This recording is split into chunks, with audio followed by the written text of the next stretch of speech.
জায়গা সংক্রান্ত পারিবারিক বিবাদের জেরে প্রাণ গেল বড় ভাইয়ের, এমনই বিষয় এবার উঠে আসছে। জানা গেছে জমি জায়গার বিবাদে দুঃখজনক পরিণতি সৃষ্টি হয়েছে। ছোট ভাইয়ের হামলায় বড় ভাইয়ের মৃত্যু হয়েছে। গ্রেফতার হয়েছে দম্পতি। অভিযোগের তীর ছোট ভাই এবং তার স্ত্রীর দিকে। মঙ্গলবার এই ঘটনাটি ঘটেছে। কৈলাসহর থানার পুলিশ অভিযুক্ত দম্পতিকে গ্রেফতার করে আদালতে প্রেরণ করেছে। আর এই ঘটনাটি সোমবার কৈলাসহর পৌর পরিষদের অন্তর্গত উত্তর গোবিন্দপুর 7 নম্বর ওয়ার্ড এলাকায়, এবং এই খবর পাওয়া পর্যন্ত মৃত রণধীর পাল ওরফে শ্যামল তার ছোট ভাই সঞ্জীব পালের মধ্যে দীর্ঘদিন ধরেই জমি সংক্রান্ত মামলা নিয়ে আদালতে বিচারাধীন ছিল।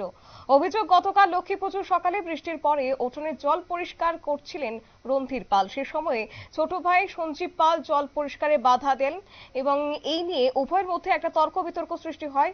অভিযোগ, এরপরে সঞ্জীব পাল বড় ভাই রণধীর পালের উপর শারীরিকভাবে হামলা চালিয়েছে এবং এতে করেই মাটিতে লুটিয়ে পড়ে বড় ভাই। দ্রুত হাসপাতালে নিয়ে গেলে কর্তব্যরত চিকিৎসক তাকে মৃত বলে ঘোষণা করে। কি রয়েছে বিস্তারিত শুনুন।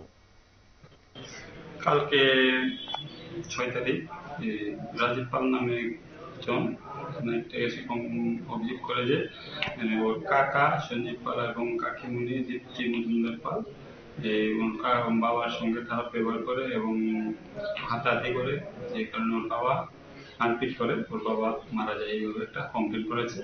কমপ্লেন করার পরে আমরা যথারীতি স্পটে গিয়ে আমরা হসপিটালে পিএম করায়, বডি করায় একটা কেস কমপ্লেন করার পর একটা কেস নিই, যার নাম্বার করে থানা case number 4725 date 6/10 section 1031/35 of BNS.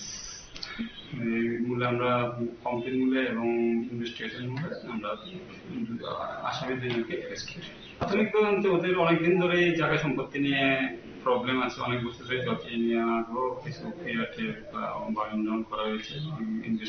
এই ব্যাপার নিয়ে ঘটনাটা ঘটেছে।